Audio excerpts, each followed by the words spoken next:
السلام عليكم حبايبي.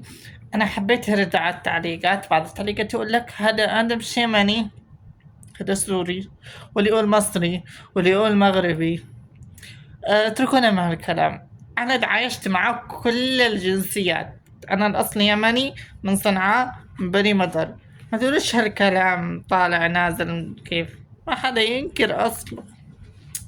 بس يا حرام، بس الشعب اليمني، يعني أغلبية الشعب اليمني عنده فكرة إنه هالمواضيع حاجة بالنسبة له مستحيل. هم عملوها في اليمن بس بالسر، من تحت لتحت. بس انتوا اللي مخدوعين.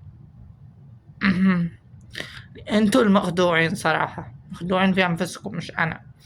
اذا انتوا اذا الحوثي خدعكم وضللكم، ما تردوش اللوم علي تقولوا لي هذا تزوير، هذا تربى في اسرائيل، هذا كلام كلام كلام كلام. انا اتكلم لك كل اللغات، مش ضروري اتكلم لك يمني مطلق. يعني انا عشت مع كل الجنسيات، مصري، لبناني، جزائري، اردني، سوري، فلسطيني، كلهم ولا واحد. باي.